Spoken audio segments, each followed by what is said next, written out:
Le débat du Grand Direct donc consacré à un géant qui est en train de vaciller. Le géant, c'est la Russie qui est touchée au niveau de sa monnaie, le rouble, qui, on vous en a parlé cette semaine, a perdu énormément de sa valeur. Aujourd'hui, la Banque centrale russe tente de redresser la situation. Est-ce que cela va suffire? Quelles vont être les implications de cette situation? On en parle avec nos invités. Professeur Élise Brézis, bonsoir. Bonsoir. Vous êtes professeur d'économie à l'université de Bar-Ilan, donc en Israël. Bonsoir Dan Katarivas, vous présidez l'association des industriels israéliens, le patronat israélien.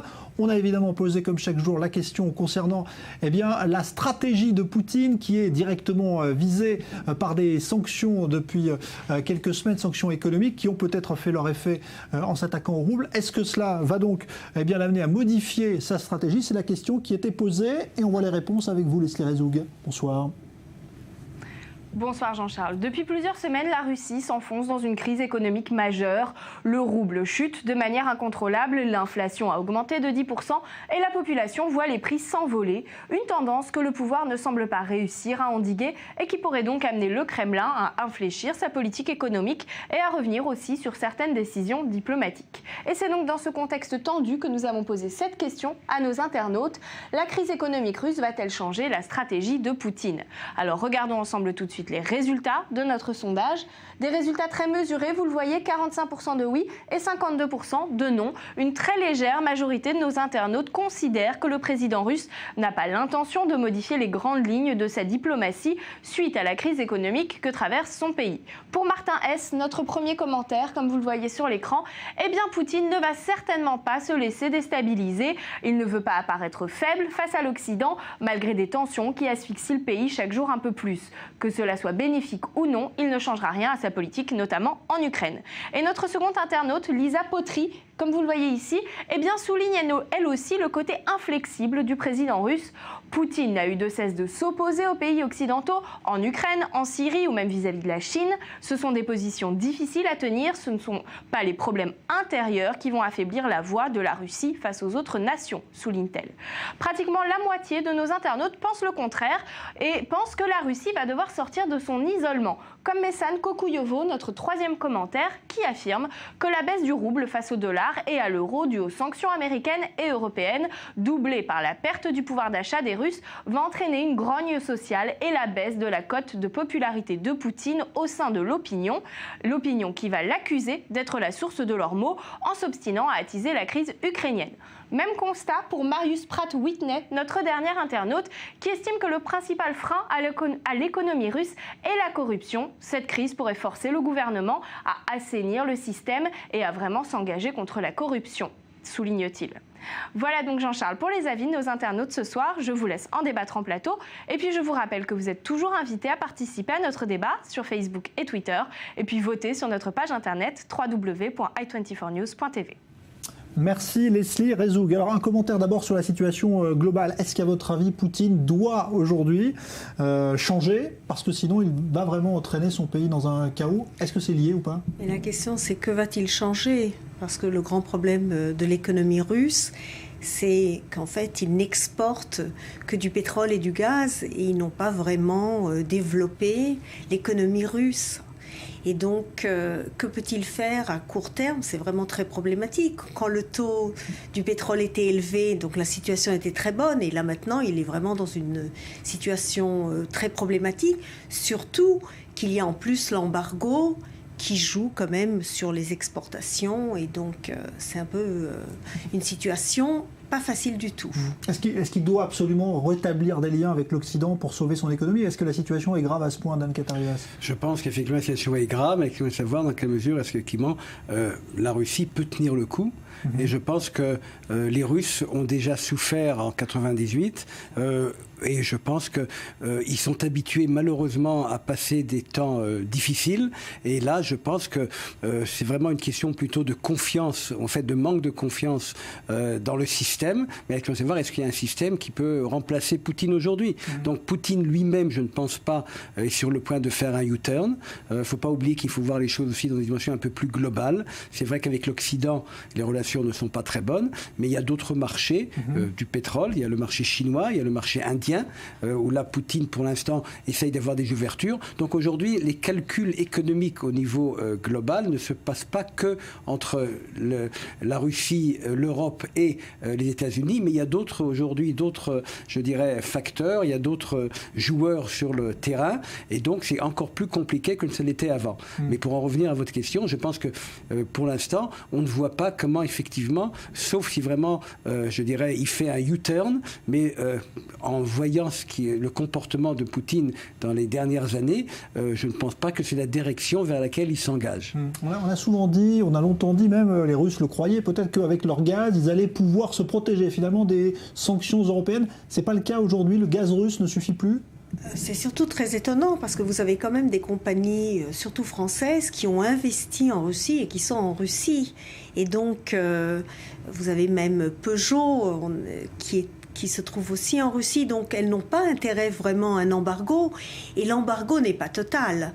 C'est aussi un embargo, surtout de parler de l'embargo et de ne pas trop le faire, donc c'est pas vraiment ça le grand problème. Le grand problème, c'est vraiment le prix du pétrole. Donc c'est ça aujourd'hui qui plombe l'économie russe, absolument. Plus que les sanctions internationales. Absolument. Ouais. Et les sanctions, c'est un plus, si vous voulez, ou c'est un point en plus. Mais surtout, il faut voir aussi la situation de Poutine. Poutine n'est pas seul.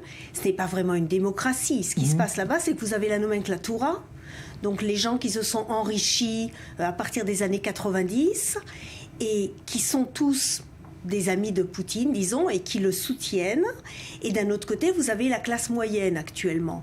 Et donc, il faut voir comment ces relations entre la classe moyenne, qui, elle, va souffrir, et la nomenclatura, qui va probablement trouver un moyen peut-être de continuer à gagner. Et donc, dans ces cas-là, elle soutiendra Poutine. Et donc, Poutine n'a aucune raison vraiment de changer. Mais à long terme, c'est sûr que la Russie a un grave problème.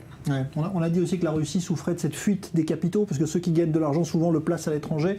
C'est un problème aujourd'hui quand on se retrouve avec cette monnaie affaiblie? Apparemment, Poutine aurait demandé à ses petits copains de ramener de l'argent à la maison. Ils ont perdu beaucoup d'argent. Je pense qu'une partie a certainement gardé de l'argent encore à l'étranger. Cette fuite de capitaux, elle dure depuis très longtemps.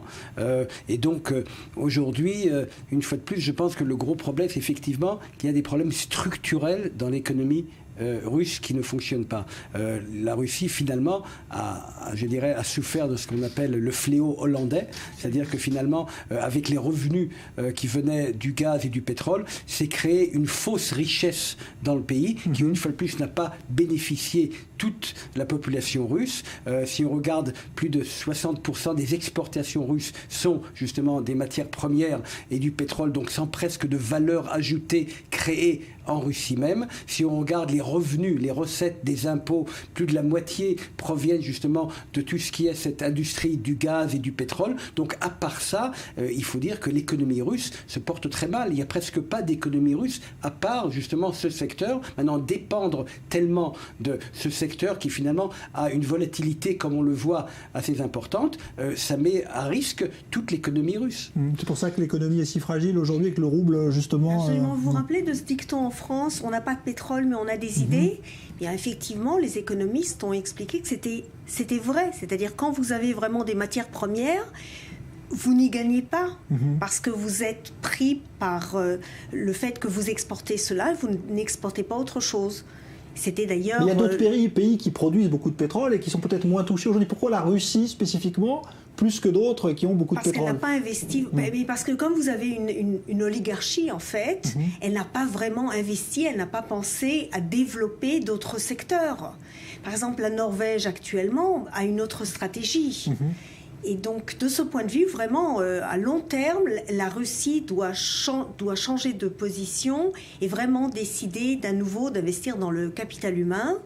Leurs universités étaient des universités très très bonnes. Elles ne sont plus du tout des bonnes universités. On n'investit plus dans les universités en Russie.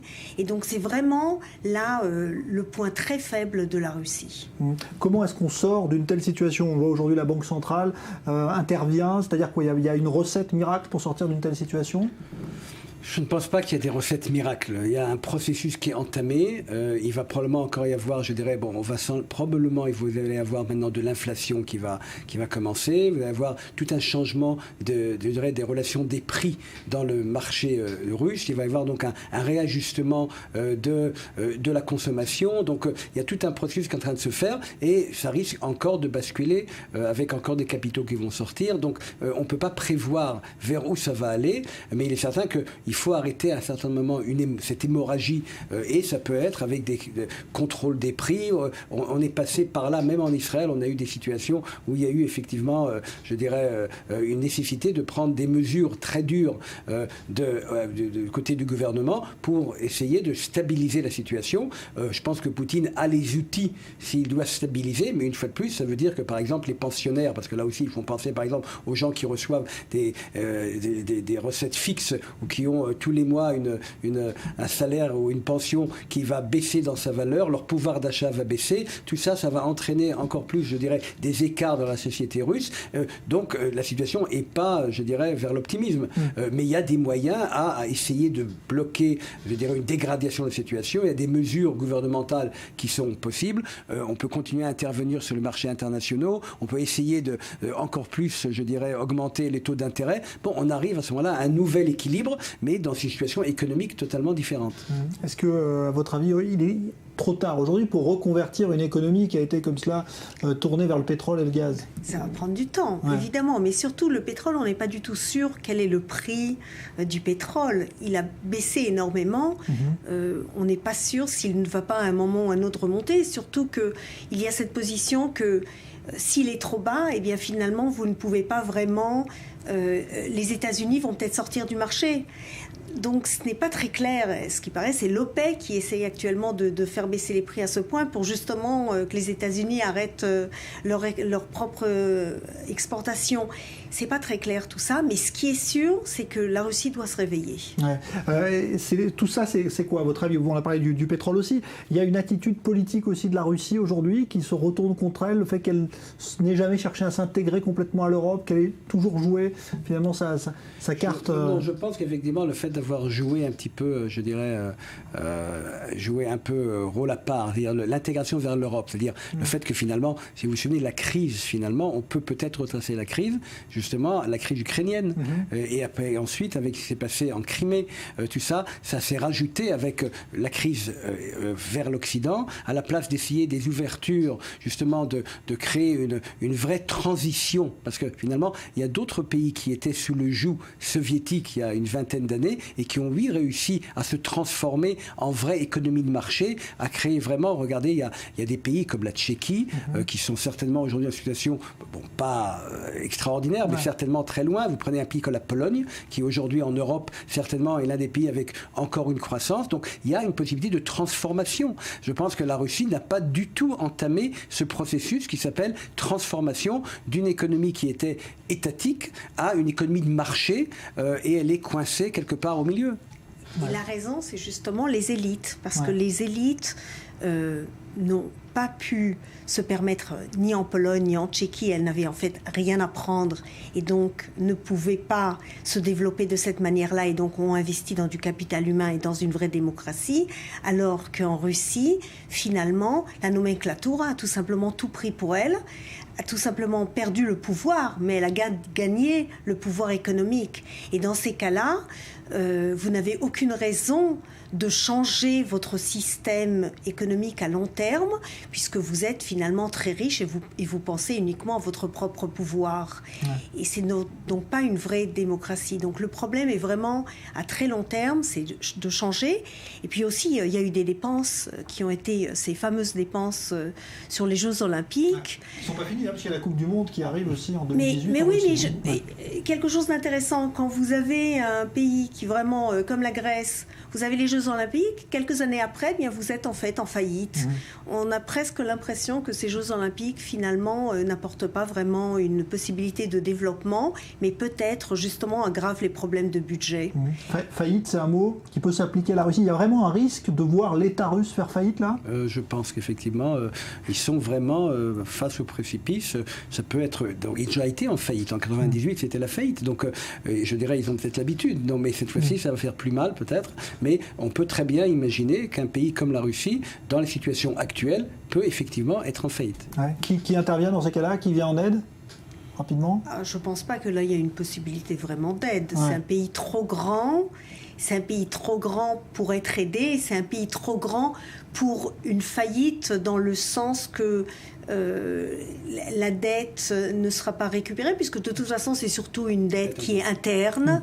Et donc, il n'y a pas trop de problème. Ce qui va se passer, c'est que vous aurez des gens, exactement comme Dan l'a dit, vous aurez les pensionnaires et les milieux qui sont des milieux ouvriers. C'est plutôt le milieu ouvrier qui, lui, va vraiment trinquer. La classe moyenne aussi. Et la nomenclature trouvera toujours un moyen de s'en sortir. Et ben voilà, donc on va suivre ça de près. En tout cas, les premières mesures ont été prises aujourd'hui. Merci Élise Brézis, merci à vous Dan Katarivas. Dans un instant, l'invité du Grand Direct, c'est une histoire étonnante. Vous n'en avez peut-être jamais entendu. Un citoyen koweïtien musulman qui s'aperçoit un jour qu'il est juif et qui vient étudier en Israël. Marc Alaoua, c'est l'invité. Dans un instant, une histoire à ne pas rater. A tout de suite après la pause.